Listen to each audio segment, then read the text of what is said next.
Good morning everyone, this is Khan sir और आप देख रहे हैं आपका favourite YouTube channel Seat Academy. और आज के सेशन में we are going to study solubility and factors affecting solubility. Previous वाले वीडियो में हमने पढ़ा था क्लासिफिकेशन ऑफ सॉल्यूशन। बहुत सारे क्लासिफिकेशन देखे थे हमने on the basis of solubility, on the basis of nature of solute and solvent. और आज के उसी के कंटिन्यूशन में आज का जो सेशन है हम पढ़ने जा रहे हैं फैक्टर्स अफेक्टिंग सॉल्युबिलिटी। तो आइए शुरू करते हैं most important topic on this particular chapter, factors affecting solubility.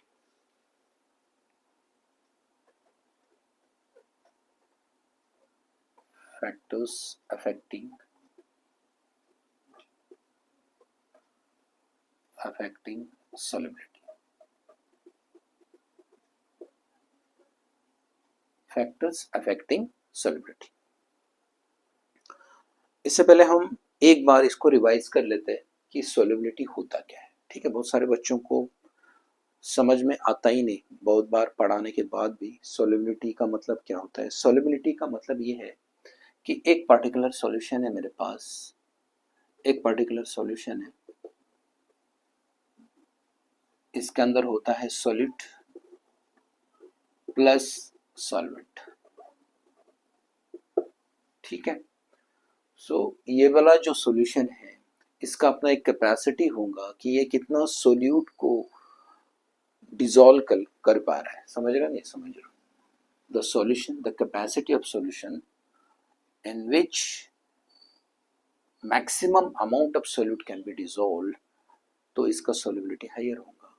कुछ सॉल्यूशन ऐसे होंगे कि जिसके अंदर स्मॉल अमाउंट ऑफ, मतलब कम अमाउंट में सॉल्यूट डिसॉल्व होता है, तो इसका सॉल्युबिलिटी भी कम होगा। तो सॉल्युबिलिटी को हम इस तरह से डिफाइन कर सकते हैं कि अमाउंट ऑफ सोल्यूट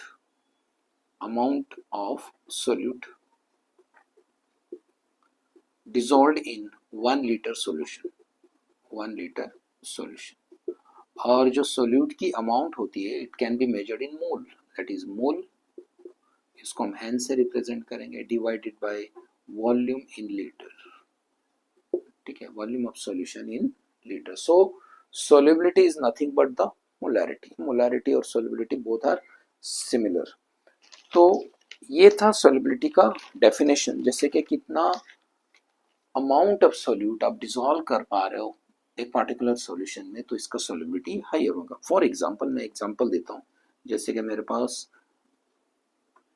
3 सॉल्यूशन है। ठीक है, तीनों के तीनों 50 ml है। प्रीवियस वाले वीडियो में ये वाला एग्जांपल मैंने आपको पढ़ाया था। 50 ml के 3 मेरे पास सॉल्यूशन है। ठीक है, इसमें है वाटर, इसमें है अल्कोहल, इसमें ले रहे हैं हम बेंजीन। ठीक है, benzene is the best organic solvent. ठीक है, तो वाटर के अंदर मैं 2 ग्राम NaCl डिसॉल्व कर पा रहा हूं। ठीक है, बिकॉज इसका सॉल्युबिलिटी उतना ही होगा, मतलब कम होगा। Alcohol is the best solvent, इसके अंदर मैं 10 ग्राम NaCl डिसॉल्व कर पा रहा हूँ, मतलब 10 ग्राम NaCl can be soluble in same volume of liquid.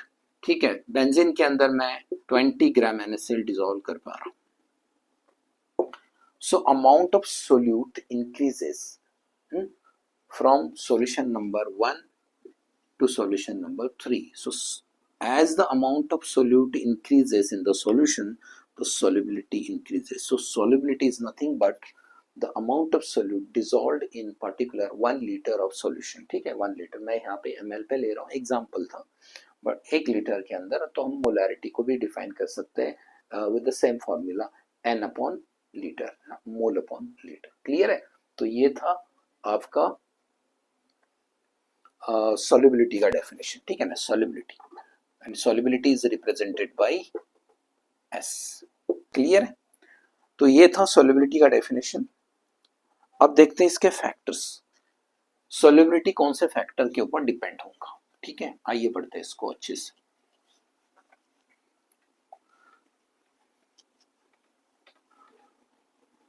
सबसे पहला वाला जो फैक्टर है, first factor which affect the solubility is nature of solute is nature of solute and solvent, ठीक है ना। मतलब सॉल्युबिलिटी डिपेंड करेगा कि आप सोल्यूट क्या ले रहे हो और सॉल्वेंट क्या ले रहे हो, ठीक है। जैसे कि मैंने अभी अभी बताया आपको कि अगर मैं NaCl ले रहा हूँ और पानी ले रहा हूँ तो सॉल्युबिलिटी कम होगा। अगर मैं NaCl बेंजीन में ऐड कर रहा हूँ अल्कोहल में, तो because benzene and alcohol are the best organic solvent, it can dissolve more amount of solute. So ये डिपेंड करेगा कि सोल्यूट और सॉल्वेंट आप क्या ले रहे हो। और भी एक है इसके अंदर, ठीक है, मैं इसको थोड़ा लिखता हूँ। सो एग्जाम्पल लेते हैं। So solubility depends upon nature of solute and solvent. For example, अगर मैं NaCl वाटर के अंदर ऐड कर रहा हूँ, ठीक है, और मैं sugar same amount of water के अंदर ऐड कर रहा हूँ, ठीक है, मेरे पास दो सॉल्यूशन है, NaCl in water, sugar in water, ठीक है। तो इसमें NaCl will rapidly dissolve in water as compare to sugar. Sugar को डिसॉल्व होने में टाइम लगेगा, so dissolution capacity of sugar is comparatively less. तो यहाँ पे सोल्युबिलिटी आपको मिलेगा हाइयर इन सॉल्ट सॉल्यूशन इसके कंपैरिजन में, है ना। शुगर सॉल्यूशन के कंपैरिजन में सॉल्ट सॉल्यूशन का सोल्युबिलिटी आपको हाइयर मिलेगा। Therefore the solubility depends upon the nature of solute and solvent. और एक है कि अगर आपका सोल्यूट पोलर है एंड सॉल्वेंट भी पोलर है, if solute and solvent both are polar, ठीक है, तो इसका सोल्युबिलिटी हाई होगा, इसका सोल्युबिलिटी आपको हाई मिलेगा, ठीक है। So it shows high solubility. For example, जैसे कि मैं ले रहा हूं NaCl और मैं ले रहा हूं वाटर, ठीक है। NaCl के अंदर सोडियम केटायन होगा, एनायन होगा, मतलब इसके अंदर पोलैरिटी होगा, इसके अंदर भी H+ आयन होगा, OH- आयन होगा, तो इसमें भी पोलैरिटी होगा। So if the solute and solvent both are polar then it shows higher solubility. Clear है। अगर दोनों भी नॉन पोलर है, if both are non polar, if both are non-polar, then it shows higher solubility, then it also shows higher solubility. For example, जैसे कि मैं ले रहा हूँ हाँ, बेंजीन ले लो, benzene that is C6H6 when dissolved in cholesterol,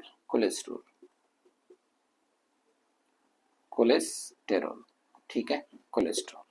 so both are non polar solvent, so इनका भी सोल्युबिलिटी हाई होगा। क्लियर है। Both are non polar, therefore it shows higher solubility. जैसे कि ये कोलेस्ट्रॉल है, इसका जो मॉलिक्यूलर फॉर्मूला है C27H46O, ठीक है ना। It is a vaccine type material, it is a fatty material, it is organic compound, ठीक है ना। ये जम जाता है अपने ब्लड आर्टरीज में, क्रिएटिंग हार्ट अटैक। सो इसके अंदर भी बहुत सारे टाइप्स होते हैं कोलेस्ट्रॉल के, जो कि मतलब गुड कोलेस्ट्रॉल भी होता है, बैड कोलेस्ट्रॉल भी होता है, so it is different part. So if we add benzene in cholesterol, both are non polar, because ये ना, ये आपको आयंस नहीं देगा, ये टूटेगा नहीं, ये इसका जो है ना डिसोसिएशन नहीं होगा, therefore they are called as a non polar solute and solvents. And these are the polio, because ये टूटेगा, ये डिसोसिएट करेगा, ये इलेक्ट्रोलाइट है ना, ये केटायन और एनायन के फॉर्म में डिसोसिएट करेगा और ये पोलैरिटी देगा आपको, है ना, ये पोलैरिटी देगा, ये पोलैरिटी नहीं देगा because it can not be dissociated as it is when dissolve in the solution. तो ये भी आपको हाइयर सोल्युबिलिटी देगा। बट अगर आपके पास एक पोलर है, आपके पास पोलर सोल्यूट है, ठीक है, और आपका जो सॉल्वेंट है if it is a non polar, तो यहाँ पे आपको सोल्युबिलिटी कम मिलेगा, और वाइस वर्सा। अगर आपका सोल्यूट नॉन पोलर है और सॉल्वेंट पोलर है, तब भी आपको सोल्युबिलिटी कम मिलेगा। So solubility depends upon the nature of solute and solvent. क्या ले रहे हो, सोल्यूट किस में क्या डिसॉल्व कर रहे हो, सॉल्ट डिसॉल्व कर रहे हो, शुगर डिसॉल्व कर रहे हो, पोलर है, नॉन पोलर है, ठीक है, या तो दोनों के दोनों पोलर है, दोनों के दोनों नॉन पोलर है, तो आपको सोल्युबिलिटी अच्छा मिलेगा। बट अगर एक पोलर है, एक नॉन पोलर है, तो सोल्युबिलिटी लेस मिलेगा और जीरो मिलेगा सोल्युबिलिटी। हो सकता है जीरो भी मिले, हो सकता है बहुत कम मिले सोल्युबिलिटी। सो ये था one of the important factor which affect the solubility, nature of solute and solvent। आइए करते हैं second factor which is called temperature, ठीक है। So temperature is also important factor which affects the solubility of the solution।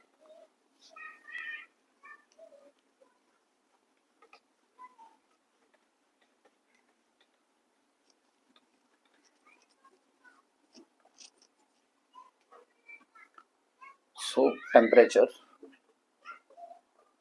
is another factor which affects the solubility of the solution। तो temperature का होता क्या है कि सोल्युबिलिटी चेंजेस विथ टेम्परेचर, ठीक है। सोल्युबिलिटी मैं यहाँ पे लिख रहा हूँ, solubility changes with the temperature, मतलब सोल्युबिलिटी टेम्परेचर के साथ चेंज होगा, ठीक है। मतलब ऐसे नहीं कि टेम्परेचर बढ़ गया सोल्युबिलिटी बढ़ेगा, नो। अगर आप टेम्परेचर बढ़ा रहे हो तो इट मे बी कि सोल्युबिलिटी डिक्रीज भी हो सकता है, इंक्रीज भी हो सकता है, समझ रहे हो नहीं। It is not directly proportional to temperature, but solubility ये चेंज होगा टेम्परेचर के साथ। टेम्परेचर बढ़ा दिया, सोल्युबिलिटी बढ़ सकता है, घट भी सकता है, समझ रहे हो नहीं समझ रहे हो। सो सोल्युबिलिटी ये टेम्परेचर के साथ चेंज होगा, बट ये बढ़ेगा सोल्युबिलिटी या घटेगा टेम्परेचर के साथ, it depends upon the nature of reaction. मतलब आप क्या रिएक्शन हो रहा है, सॉल्यूशन के अंदर रिएक्शन क्या हो रहा है, रिएक्शन एंडोथर्मिक है या एक्सोथर्मिक है, तो ये मैटर करेगा जो है कि इसके ऊपर। दैट मीन्स टेम्परेचर मैं यहाँ पे लिख सकता हूँ, जैसे कि इसको ऐसे लिख सकते हैं, solubility is directly proportional to enthalpy, ऐसे लिख सकते हैं हम इसको, ठीक है। Not directly proportional to temperature, याद रखो, it is very very important. यहाँ से एंट्रांस में क्वेश्चन आ सकता है, ठीक है। बहुत सारे बच्चों को ऐसे लगता है कि मैं अगर टेम्परेचर बढ़ा दूं तो सोल्युबिलिटी बढ़ेगा, नो नो, नॉट कंपल्सरी, क्योंकि ये डिपेंड करेगा आपका रिएक्शन क्या हो रहा है, क्लियर है। सो सोल्युबिलिटी ये एंथैल्पी के साथ डायरेक्टली प्रोपोर्शनल में होगा, और एंथैल्पी होता है हीट चेंज, है ना, it is change of heat और हीट चेंज। सॉल्यूशन के अंदर हीट चेंज कैसे हो रहा है, तो अगर हीट चेंज मतलब हीट बढ़ रहा है तो सोल्युबिलिटी बढ़ेगा, अगर हीट डिक्रीज हो रहा है तो सोल्युबिलिटी घटेगा। So it is directly proportional to enthalpy. Enthalpy means change of heat और हीट ऑफ सॉल्यूशन। आप इसको हीट ऑफ सॉल्यूशन भी बोल सकते हो, हीट ऑफ सॉल्यूशन, ठीक है। Enthalpy means heat of solution. So solubility heat of solution के डायरेक्टली प्रोपोर्शन में है, ठीक है। आप अगर मतलब सॉल्यूशन का हीट बढ़ रहा है, सॉल्यूशन का टेम्परेचर बढ़ रहा है तो सोल्युबिलिटी बढ़ेगा। बट ये वाला जो एंथैल्पी जो चेंज हो रहा है, इंक्रीज हो रहा है एंथैल्पी, और the heat of solution increase हो रहा है, ये डिपेंड करेगा आपका नेचर ऑफ रिएक्शन के ऊपर, ठीक है। But remember that solubility is not directly proportional to temperature, it is directly proportional to enthalpy, that is the heat of solution। और ये जो heat of solution है ये डिपेंड करेगा आपका नेचर ऑफ रिएक्शन के ऊपर, ठीक है। तो आइए देखते हैं रिएक्शन के types of reaction.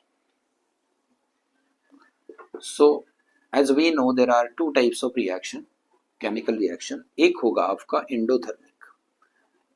Endothermic reaction और दूसरा होगा आपका एक्सोथर्मिक रिएक्शन, ठीक है।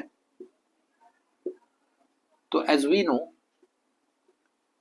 नो अगर किसी रिएक्शन के अंदर हीट एब्सॉर्ब हो रही, हीट इज एब्सॉर्ब, तो ये होगा आपका एंडोथर्मिक रिएक्शन। अगर किसी रिएक्शन से हीट रिलीज हो रही तो ये होगा आपका एक्सोथर्मिक रिएक्शन, क्लियर है। अगर रिएक्शन एंडोथर्मिक है ये हीट एब्सॉर्ब कर रही है ना, एक पर्टिकुलर सॉल्यूशन है, इसके अंदर कुछ रिएक्शन हो रहा है, अगर ये हीट एब्सॉर्ब कर रहा है तो इसे हीट का जरूरत है। तो यहाँ पर अगर आप टेम्परेचर बढ़ाओगे तो इसका जो सॉल्युबिलिटी है ये बढ़ेगा, सॉल्युबिलिटी भी इंक्रीज होगा। दैट मीन्स इसका जो एंथैल्पी है ये बढ़ेगा, सॉल्यूशन का टेम्परेचर बढ़ेगा। ठीक है, समझ रहे नहीं समझ रहे, बहुत सिंपल है। Because this solution in which endothermic reaction takes place required some amount of heat to complete the reaction, and suppose we increase the temperature or we supply the temperature or we supply the heat, then solubility is increases। ठीक है, reaction complete होगा then solubility will increases, that means the enthalpy, that is the heat of solution, will also increase। ठीक है, but in case of exothermic reaction इसमें हो रहा है क्या कि हीट रिलीज हो रहा है, एक सॉल्यूशन है मेरे पास, सॉल्यूशन के अंदर कुछ रिएक्शन हो रही है और रिएक्शन के साथ साथ हीट इवॉल्व हो रही है, हीट बाहर निकल रही है, तो इसे टेम्परेचर का जरूरत नहीं है। अगर मैं इस केस में टेम्परेचर को बढ़ा दूंगा तो यहाँ पे सॉल्युबिलिटी डिक्रीज होगा, solubility will be decrease, remember, and therefore enthalpy will be decrease, heat of solution will be decrease, because इस पर्टिकुलर रिएक्शन के लिए टेम्परेचर का जरूरत है नहीं। अगर आप फिर भी आप टेम्परेचर दे रहे हो तो ये एडवर्स रिएक्शन होगा, रिवर्स रिएक्शन होगा, सॉल्युबिलिटी डिक्रीज होगा, एंथैल्पी डिक्रीज होगा। एंडोथर्मिक रिएक्शन के अंदर हीट का जरूरत है, मैं हीट दे रहा हूं तो सॉल्युबिलिटी बढ़ेगा, एंथैल्पी भी बढ़ेगा। तो ये था effect of temperature on solubility. ठीक है, आइए पढ़ते हैं next effect, that is pressure.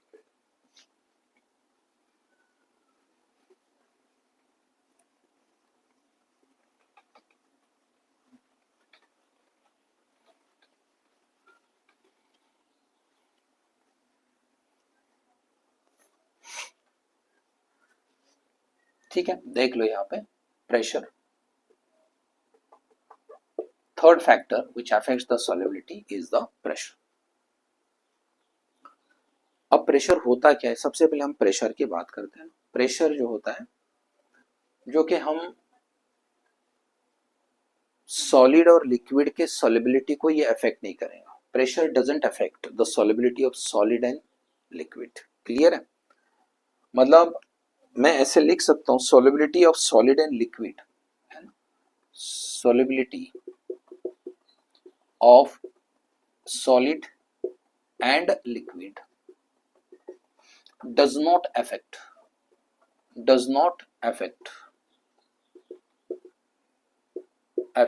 by pressure। Clear है, अगर मेरे पास एक सॉल्यूशन है, मान लो मेरे पास एक सॉल्यूशन है और इस सॉल्यूशन को मैं बना रहा हूं और मेरे पास सॉलिड स्टेट में सॉल्यूट है, इसको मैं डिसॉल्व करने जा रहा हूं, तो अब प्रेशर बढ़ा दो घटा दो, डिसोल्यूशन में फर्क नहीं पड़ेगा। जो सॉल्यूट में ऐड करने जा रहा हूं सॉल्यूशन के अंदर, अगर ये लिक्विड स्टेट में है तो इसके ऊपर भी प्रेशर का इफेक्ट नहीं होगा। अब प्रेशर बढ़ा दो घटा दो, solubility will remain as it is, मतलब ये अपने स्टाइल से डिसॉल्व होगा। ठीक है, मतलब प्रेशर का इसके ऊपर इफेक्ट नहीं होगा। But solubility of gas, solubility of gas is directly proportional to pressure, है ना। अगर मैं गैस को डिसॉल्व कर रहा हूं पर्टिकुलर लिक्विड में, सॉल्वेंट के अंदर, तो यहाँ पे प्रेशर मैटर करेगा। यहाँ पे जो सॉल्युबिलिटी है गैस का, ये प्रेशर के साथ बढ़ेगा। अगर मैं प्रेशर बढ़ा रहा हूं तो गैस का सॉल्युबिलिटी बढ़ेगा। ठीक है, सो solubility is directly proportional to pressure, solubility is directly proportional to pressure। Clear है, इस सिंबल को हटा दो, इस सिंबल को हटा दो तो यहाँ पे कांस्टेंट लगेगा KH इंटू P। क्लियर है, सो S is the solubility, S is the solubility, P is the pressure, P is the pressure, and KH is known as Henry constant, Henry constant, ठीक है, and this law is known as Henry law. This is Henry law. According to this law, solubility of gas when dissolved in liquid is directly proportional to the pressure. ठीक है, और यहां से हम ये वाला इक्वेशन हमने डिराइव कर दिया, that is solubility is directly proportional to pressure. ये वाला सिंबल हटा दो तो यहाँ पे कोई ना कोई कांस्टेंट लगेगा. Obviously Henry have introduce this law, therefore ये वाला जो कांस्टेंट हम लगा रहे हैं यहाँ पे इसका नाम भी होगा हेनरी कांस्टेंट. ठीक है, अब KH को हम कैसे निकालेंगे? KH is equal to solubility divided by pressure. Clear है? अब इसका यूनिट क्या होगा? solubility का यूनिट क्या है? मोल पर लीटर. ठीक है, डिवाइडेड बाय प्रेशर का यूनिट क्या है? 1 एटमॉस्फेयर, 1 बार. ठीक है, 1 bar. Therefore mole litre inverse bar inverse, this is the unit of Henry constant. ठीक है, आपको पता होना चाहिए प्रेशर के बहुत सारे यूनिट है और इसके जो कन्वर्जन फैक्टर है 1 atmosphere is equal to 1 bar is equal to 760 millimetre mercury is equal to 760 torr. ठीक है, इज इक्वल टू इसको आप पास्कल में भी कन्वर्ट कर सकते हो. पास्कल को 101325 101325 पास्कल है ना. आप इसको ऐसे भी लिख सकते हो 10⁵ पास्कल भी लिख सकते हो, है ना. ऐसे भी लिख सकते हो राउंड ऑफ करके 10⁵ पास्कल. क्लियर है? और आप इसको ऐसे भी लिख सकते हो 101 किलो पास्कल भी लिख सकते हो, किलो पास्कल. ठीक है ना. तो ये सारे के सारे जो है क्या प्रेशर का यूनिट का कन्वर्जन फैक्टर्स है. ठीक है, तो ये था Henry law. According to this law the solubility of gas in liquid, याद रखना, not solid, not liquid, only gas. Solubility of gas in liquid is directly proportional to the pressure. जब भी हम गैस की बात करेंगे तो गैस के केस में हम प्रेशर को अप्लाई कर सकते हैं. So S is directly proportional to pressure. Therefore S is equal to KH into P. Therefore KH is equal to S upon P. और आपको ये अच्छे से याद करना है इसका unit of Henry constant, mole litre inverse bar inverse, और ये सारे के सारे कन्वर्जन फैक्टर्स है जो कि बहुत बहुत इंपॉर्टेंट है. यहां से एंट्रेंस के क्वेश्चन आने के चांसेस बहुत ज्यादा है. ठीक है, क्लियर? तो ये थे सारे के सारे हमारे फैक्टर्स व्हिच अफेक्ट्स द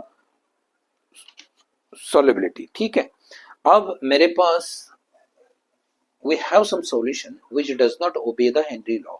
जैसे कि मेरे पास दो सॉल्यूशन है,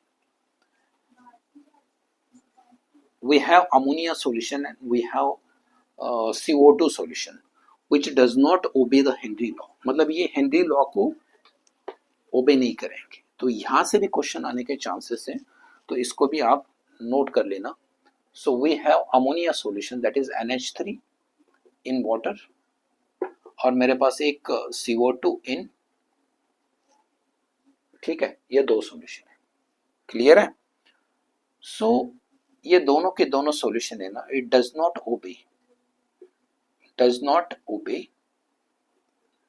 हेनरी लॉ. मतलब क्या है इसका? मतलब इसके अंदर देखो ये गैसीय स्टेट में है सोल्यूट और ये भी गैसीय स्टेट में. ठीक है, मैं इसको लिक्विड में डिसॉल्व कर रहा हूँ, है ना. अमोनिया गैस लिक्विड में डिसॉल्व कर रहा हूँ, CO2 गैस लिक्विड में डिसॉल्व कर रहा हूँ, और ये दोनों के दोनों सॉल्यूशन जो है ये हेनरी लॉ को फॉलो नहीं कर रहे हैं. मतलब इनके ऊपर प्रेशर का असर नहीं होगा, does not affect by pressure. Why? Because they directly react with water. ये वाटर के साथ रिएक्ट करेगा, अमोनिया वाटर के साथ रिएक्ट करेगा फॉर्मिंग NH4 प्लस आयन. ठीक है, और ये जो है कि वाटर के साथ रिएक्ट करेगा, कार्बोनेटेड वाटर बनाएगा, कार्बोनेटेड वाटर. ठीक है, कार्बोनेटेड वाटर. तो यहां पर हो रहा है क्या कि both the reactants react together. अगर ये रिएक्ट कर पा रहे हैं तो इनका डिसोल्यूशन होगा डायरेक्टली, तो प्रेशर का कोई असर ही नहीं होगा क्योंकि ये डायरेक्टली डिसॉल्व हो रहा है. Ammonia is react with water और यहाँ पे डिसोल्यूशन हो रहा है, तो प्रेशर का इफेक्ट नहीं होगा. प्रेशर बढ़ा दो घटा दो, इन दो सॉल्यूशन के केस में यहाँ पे डिसोल्यूशन के ऊपर असर नहीं होगा। So these two solutions does not obey the Henry law, याद रखना। तो ये था आज का सेशन। आज के सेशन में हमने देख लिया कि factors affecting the solubility of the solution. जैसे जैसे आप मैं एक्सप्लेन कर रहा हूँ, आप इसको पॉज करके नोट्स बना लेना, so that it will be more helpful to you. Next video में हम देख लेंगे नेक्स्ट वाला पार्ट, जो कि एग्जाम के लिए बहुत इंपॉर्टेंट है। तो अगर आपको वीडियो अच्छा लगे आज का, तो प्लीज़ इसे शेयर कर देना, सब्सक्राइब कर देना और लाइक भी कर देना। मिलते हैं नेक्स्ट वीडियो में और भी बहुत सारे इंपॉर्टेंट टॉपिक के साथ। Till then, bye bye.